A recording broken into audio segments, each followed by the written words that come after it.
ओम शांति 10 अगस्त 2025। आज का पुरुषार्थ। आज बाबा ने बताया कि परमात्म स्नेह ही ब्राह्मण जीवन का फाउंडेशन है। यह एक अलौकिक चुंबक की तरह है जो सहज योगी बनाता है और मेहनत से मुक्त करता है। इस स्नेह के कारण ही बच्चे बाप की तरफ खींचे चले आते हैं। स्नेह तो सभी बच्चों में है, लेकिन बाबा ने इसे सदा बनाए रखने की बात कही। इसके लिए बच्चों को हर समय महादानी और अखंडदानी बनना होगा। दाता के बच्चे होने के नाते उन्हें विश्व सेवाधारी बनना है। बाबा ने कई तरह के खजानों का जिक्र किया जिनका दान करना है। मनसा से शक्तियों का दान और सहयोग, वाचा से ज्ञान का दान और सहयोग, कर्म से गुणों का दान, स्नेह और संपर्क से खुशी का दान।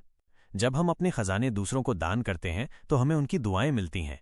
ये दुआएं लिफ्ट का काम करती हैं जो हमें समस्याओं रूपी सीढ़ियों से नहीं बल्कि सीधा ऊंची स्थिति तक पहुंचाती हैं। इससे पुरुषार्थ में मेहनत कम हो जाती है। महादानी बनने से बच्चों को दोहरा फायदा होता है।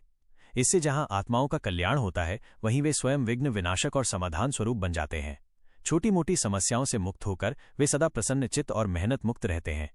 बाबा ने ज्ञान को समझने के साथ साथ हर शक्ति, गुण और आत्मिक स्थिति का अनुभव करने पर जोर दिया। यह अनुभव ही सेवा में और आगे बढ़ाएगा, क्योंकि अनुभव से मिली चीजें कभी भुलाई नहीं जा सकती। बड़े प्रोग्राम्स में संदेश के साथ साथ अनुभव भी कराना है। फिर बाबा ने कहा, मीठे बच्चे, भविष्य में अचानक कुछ भी हो सकता है, इसलिए बच्चों को सेकंड में जहां चाहें, जिस स्थिति में चाहें, स्थित होने का अभ्यास करना है। यह अभ्यास मन पर नियंत्रण, कंट्रोलिंग पावर और शासन करने की शक्ति, रूलिंग पावर को बढ़ाएगा। आज बाबा ने वरदान दिया कि गोल्डन एजेड स्वभाव, ईर्ष्या, सिद्ध और जिद से मुक्त वाले बच्चे ही रियल गोल्ड बनकर गोल्डन एजेड सेवा कर सकते हैं। ये स्वभाव ही उन्हें समय और सेवा के अनुसार ढालने में मदद करेगा। कैसे और क्या पुरुषार्थ करना चाहिए, इस मुरली के आधार पर यहाँ कुछ पुरुषार्थ करने के तरीके बताए गए हैं। एक, महादानी बनने का पुरुषार्थ। संकल्प। रोज सुबह यह संकल्प करें कि मेरा समय और संकल्प विश्व की सेवा के लिए है।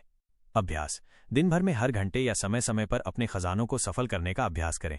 जैसे अगर कोई दुखी आत्मा मिलती है तो मनसा से उसे शक्ति की किरणें दें। किसी से बात करते समय ज्ञान की बातें करें या खुशी का दान दें। चेकिंग। रात को सोने से पहले चेक करें कि क्या मैंने आज कोई न कोई खजाना सफल किया।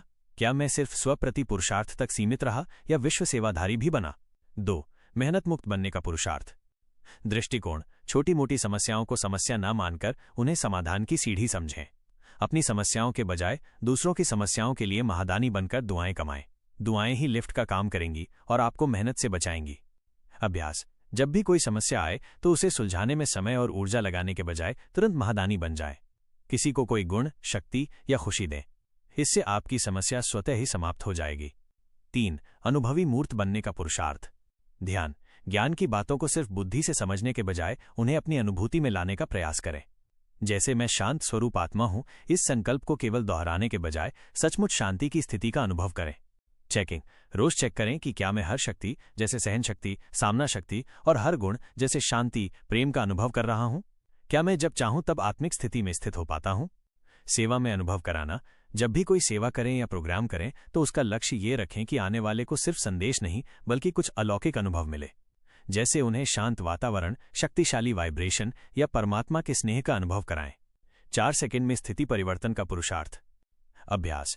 दिन भर में खाली समय में या बीच बीच में थोड़ा समय निकालकर सेकंड में अपनी स्थिति को बदलने का अभ्यास करें। जैसे अभी मैं स्थूल शरीर में हूं, तुरंत संकल्प करें मैं पुरुषोत्तम संगम युगी श्रेष्ठ ब्राह्मण हूं।